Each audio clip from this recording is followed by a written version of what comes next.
पहिला श्वास आणि आईला पान्हा फुटतो. बाळाला त्याचं पहिलं जेवण मिळतं. निसर्गाने ह्या किमयेमधून एक किती महत्त्वाचा संदेश दिला आहे की तू सुरक्षित आहेस. मग असं असताना देखील आपण श्रद्धेने, विश्वासाने का बरं जगू शकत नाहीये? एक साधं उदाहरण देते मी. मुंबई ते दिल्ली ह्या प्रवासामध्ये आपण राजधानीचं तिकीट बुक करतो. आपल्याला माहिती आहे की राजधानीमध्ये उत्तम जेवणाची सोय आहे. तरीसुद्धा आपण आपल्याबरोबर काहीतरी चिवडा, खाकरा, लाडू असं काहीतरी बरोबर घेऊन जात असतो. हे का बरं? कारण आपण काहीतरी तयारी करत असतो, काहीतरी प्रिपरेशन करत असतो की काही झालं तर. मग जर मुंबई ते दिल्ली या प्रवासाला आपण एवढी तयारी करतो, तर त्या ब्रह्मांडातून पृथ्वीवर येताना आपण असंच आलो असू का? आपण काहीतरी साधनं, आपली तयारी करून आलेलो असतो. मग ही आपण का विसरतो?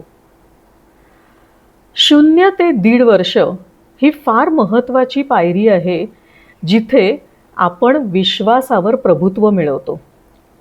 म्हणजे बॉडी स्टेजेस ऑफ डेव्हलपमेंट असतात, जिथे आपल्याला डॉक्टर सांगत असतात की ओके, आता 5-6 महिन्याचं बाळ झालं तर रांगायला लागेल, तो 9-10 महिन्याचं झालं तर त्याला कुठेतरी दात यायची सुरुवात होईल, 1-1.25 वर्षाचं बाळ चांगलं धावायला लागेल. जर बॉडीच्या स्टेजेस ऑफ डेव्हलपमेंट असतील तर मनाच्या नसतील का? मनाची सर्वात पहिली स्टेज जिकडे आपण प्रभुत्व मिळवायला पाहिजे किंवा ती डेव्हलपमेंट व्हायला पाहिजे, ती म्हणजे ट्रस्ट. जर आयुष्यात कुठेही ट्रस्ट इश्यू असेल तर त्याचं मूळ जातं 0 ते 1.5 वर्षापर्यंत.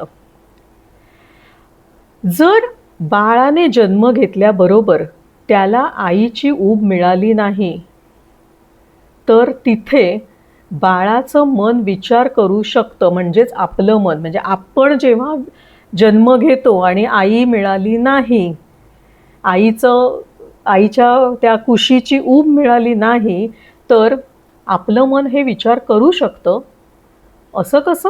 जिच्या विश्वासावर मी 9 महिने तिच्या गर्भात वाढलो किंवा वाढली आणि ती माझ्यासाठी अवेलेबलच नाही आहे. जर ती अवेलेबल नाही आहे तर मी दुसऱ्या कोणावर विश्वास ठेवणार? आता तुम्ही म्हणाल असं कसं, एवढं कसं विचार करू शकतं? लक्षात घ्या, बाळाचं शरीर विचार करत नाही किंवा आपलं शरीर हे कधी विचार करत नसतं. आपलं शरीर वागत असतं, ॲक्शन्स करत असतं.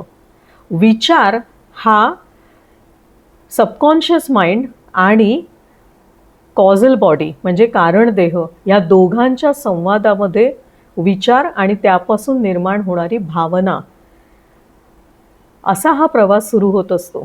त्यामुळे 0 ते 1.5 वर्षामध्ये आई आणि वडील, मुख्यत्वे आई जर मिळाली नाही तर ट्रस्ट इश्यू होण्याची शक्यता असते.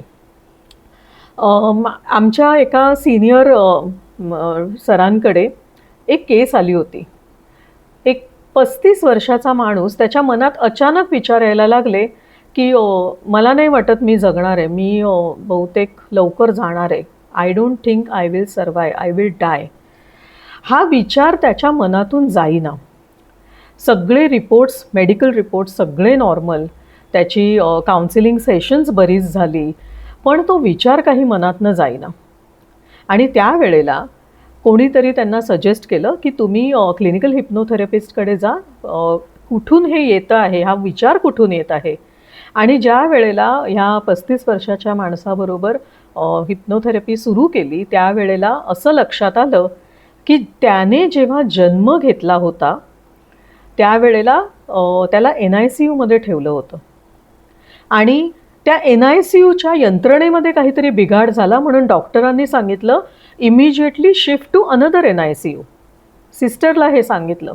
ते शिफ्टिंग करत असताना एका सिस्टरने दुसऱ्या सिस्टरला म्हणाली, मला नाही वाटत हा सर्वाईव्ह करेल, ही मे डाय. 35 वर्षानंतर मग हे का बरं सुरू झालं? तर त्याच्या बेस्ट फ्रेंडला जेव्हा बाळ झालं आणि त्या बाळाला भेटायला तो हॉस्पिटलमध्ये गेला आणि ते बाळ NICUमध्ये होतं, त्या बाळाच्या कडे बघून त्याच्या सबकॉन्शियस माइंडमधली ही फाईल ओपन झाली आणि त्याच्या मनात विचार यायला सुरुवात झाले, मला नाही वाटत मी जगू शकतोय. एवढा सबकॉन्शियस माइंडचा इम्पॅक्ट इतक्या लहान वयात होऊ शकतो. मी तुम्हाला दुसरं एक उदाहरण देते. एक 2-3 महिने मी एका 16 वर्षाच्या मुलाबरोबर काम केलं, ज्याला खूप खाऊन रॅपर्स वॉर्डरोबमध्ये, कुठेतरी कपाटामध्ये, त्याच्या रूममध्ये लपवून ठेवायची सवय लागली होती. आणि हे ऑनलाईन सेशन घेतलं मी. 16 वर्षाचा मुलगा असं का बरं करतोय, आणि त्याच्या आईने पहिल्यांदा मला कॉन्टॅक्ट केलं आणि मी केस हिस्ट्री घेतल्यावर असं कळलं की ही वॉज अनप्लॅन्ड चाइल्ड. आणि जेव्हा मी त्याची थेरपी घेतली त्यावेळेला एक प्रसंग त्याने समोर आला की 1.25 वर्षाचा असताना तो काहीतरी खेळत होता, काहीतरी आई आणि वडिलांकडे बघत होता, त्यांचं लक्ष नव्हतं. आणि त्यावेळेला त्याच्या मनाने त्याने एक निर्णय घेतला, निष्कर्ष काढला की माझ्या आईवडिलांना मी नको आहे, ते बघतच नाही आहेत माझ्याकडे, आणि मग आता त्यांनी बघायला पाहिजे तर मला काहीतरी असं करायला पाहिजे की ते माझ्याकडे बघतील. आणि ही प्रोसेस चालू राहिली. तर 0 ते 1.25 वर्ष हे अतिशय महत्त्वाचं आहे, जिथे आपण आपल्या आईवडिलांचा ट्रस्ट मिळवू शकतो. आणि त्यामुळे आईवडिलांची ही जबाबदारी ठरते की आपण आपल्या बाळाला विश्वास देऊ की आम्ही तुझ्याबरोबर आहोत. आणि ही स्टेज जेव्हा कंप्लीट होते मग तो पुढच्या स्टेजला जातो. आता इथे मी त्याचा कार्मिक प्लान, त्याचा सोल प्लान हे काही बोलत नाही आहे. आपण काही एपिसोड झाल्यानंतर थोडंसं सोल कॉन्ट्रॅक्ट्सबद्दल वगैरे बोलू. आई वडील म्हणून माझ्या बाळाकडे मी असणं, कोणते शब्द मी त्याचे वडील आणि त्याच्या अवतीभोवतीची माणसं कसे बोलत आहेत ह्याच्याकडे लक्ष ठेवणं ही जबाबदारी ठरते. आणि मी गेल्या भागात पण सांगितलं की ऑपरेशन थिएटरमध्ये कसा ट्रॉमा त्या आईला अनुभवायला आला होता. आजही मी हेच सांगेन की डॉक्टरांनासुद्धा आणि जो स्टाफ असतो त्यांनासुद्धा जेव्हा बाळ जन्माला येतं त्यावेळेला त्याच्या आजूबाजूला आपण कोणते शब्द वापरतो, सकारात्मक शब्द आपण वापरायला सुरुवात केली तर त्या बाळाचं आयुष्य फार हेल्दी आणि प्रोग्रेसिव्ह होईल. कारण हा पाया आहे जिथे ट्रस्ट हा डेव्हलप होतो. आता समजा ह्या आयुष्यामध्ये